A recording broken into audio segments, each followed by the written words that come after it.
Hey, welcome back to Milton Daily Homes. Chuck here, and we got a list of 17 properties plus one more on the Oakville Milton system, and it's a good plus one too.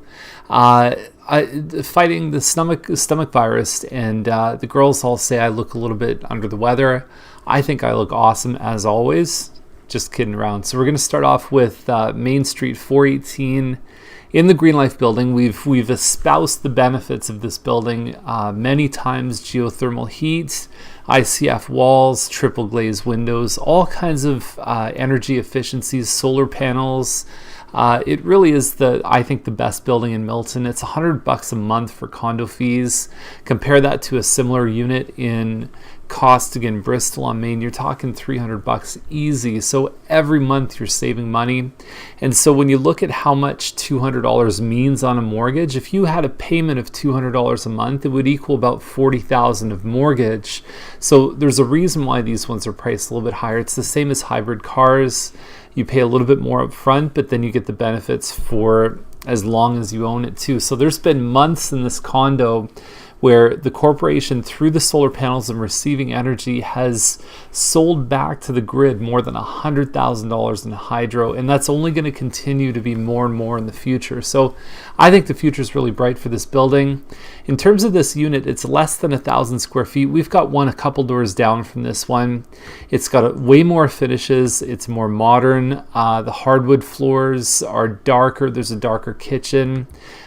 So it just beats this one pretty much in every way. This one has a den, but it's still smaller in terms of square footage.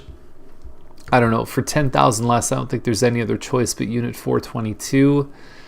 Johnson Heights is $399. There's only one shot here. I can tell by this one shot that it is a 1,275 square foot home that Mattamy built. There's only one full bathroom upstairs, and the price seems a little bit high compared to what else is sold. These models haven't cracked $390, I think, very often at all. Pettigrew's 419. There's a good chance this one faces Thompson Road, and there's no pictures here too. 419 seems a little bit on the high side for this one. Collis Court is 428. It's funny how I can say that without seeing the photos, but I can just, you can look finished basement flooring. This one in Collis is about 1,500 square feet, plus it has a finished basement. It's a good open concept layout. The home itself is probably getting close to about 12 years old, so you want to check the age of the roof. That's the first thing to go in these ones.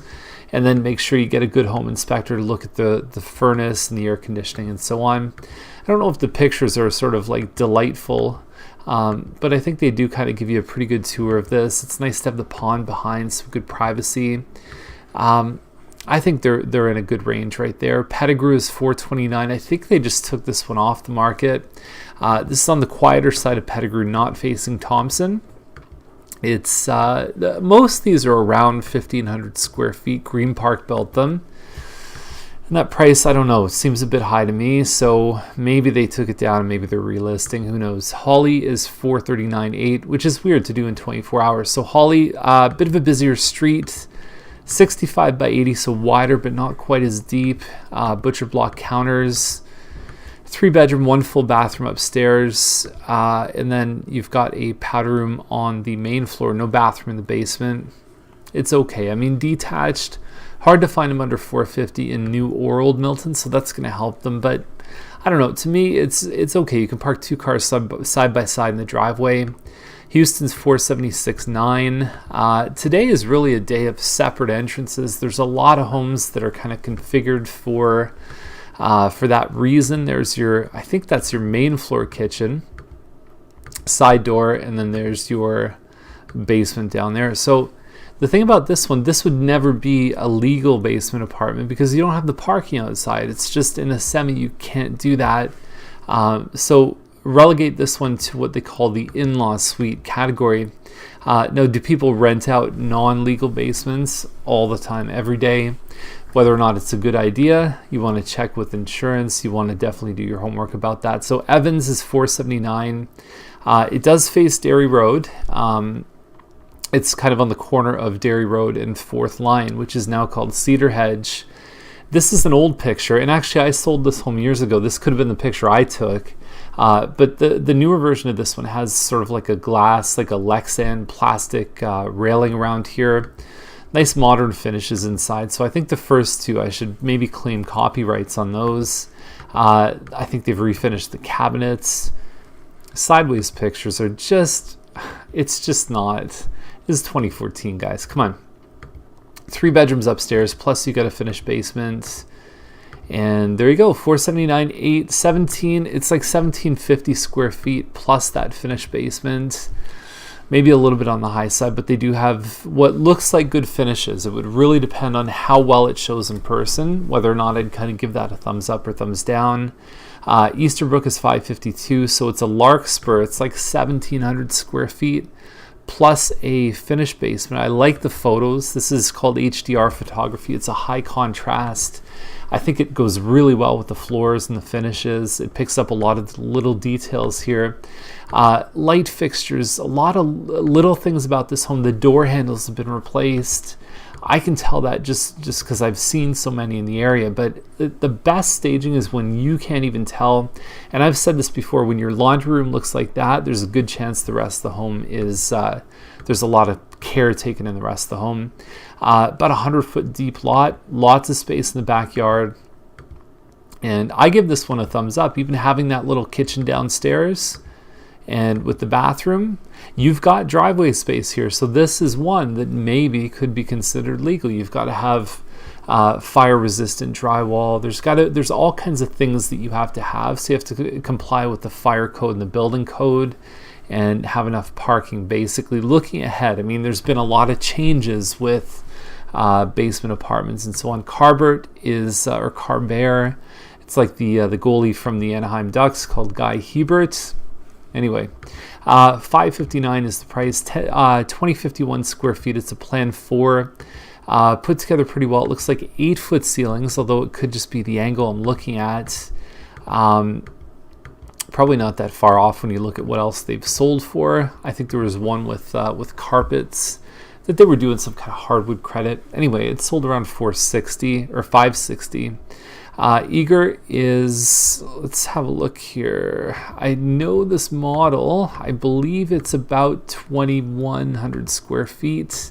It could be the smaller model. It's hard to tell from the angles on the shots, but it is a 4-bedroom, so that's got to be more than 2,000 square feet in most cases, especially with the double-car garage.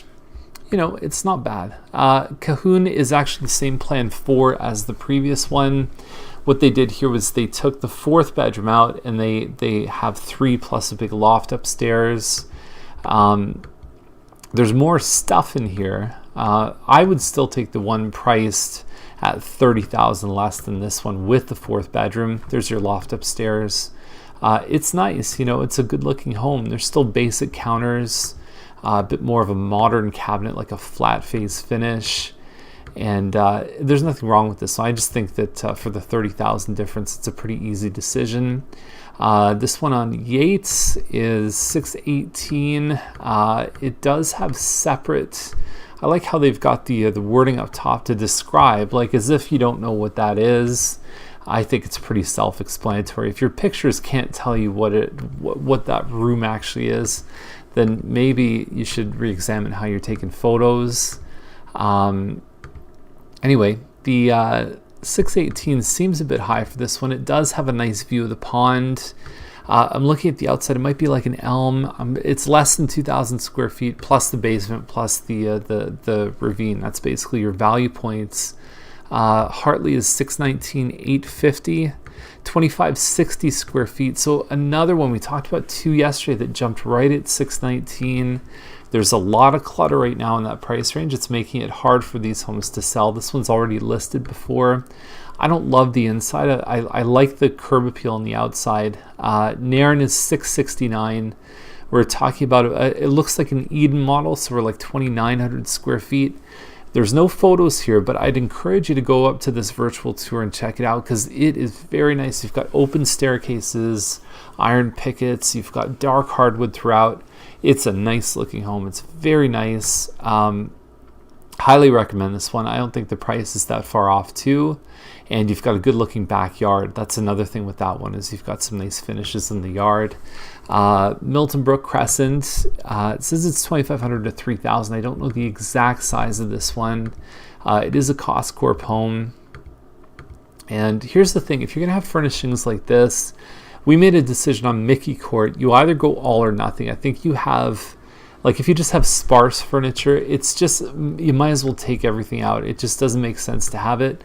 I suppose if you're living there, that's one thing. But to show a room, like, just take that thing out of the room. It doesn't make any sense to have it there. And then you've got some, it looks like you've got the green space behind there. Ennisclair is the last one in this list, and then we've got a really cool one to finish us off. So 1.85, Ennisclair is way up there. The other thing that they didn't mention in the description here, you end up owning 1/29 of 90 acres that are adjacent to Ennisclair. It's a very modern design. I mean, it almost looks like it's from a futuristic movie like The Island or something like that. About 4,500 square feet of space, and we're looking at about 2 acres. It's a bit of a niche product. It's once you go too modern or too traditional, it can really narrow your audience down. I would have done a better angle here. There's a lot of like higher views you can get of the outside of these homes. It's a big honking crack in this this concrete that's probably not creating the best impression for them. Yeah, I would say 1.85 seems a little bit high to me. High side. So this was exclusive for a while. This is one of those homes when you drive past it, you go, holy cow, like it almost doesn't fit in. It's so big and the Georgian style with the pillars. It's on a massive lot, 92 by 181, probably one of the largest residential lots you're going to find in Milton. $799 to me doesn't seem that far off. There's your yard there. Awesome stuff. So inside they've done some upgrades here. I would just be careful of it looks like it's a radiant heat. It's a little bit different than like a gas forced air system. You can see some of the little baseboards around the house.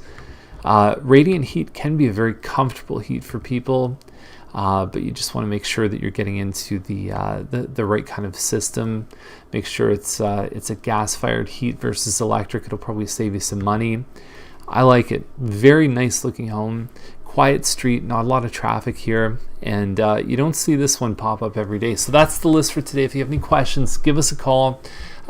Reach out to us. If there's anything in any of the lists that you want to check out, we're definitely there to help. Have a great day. We'll see you tomorrow.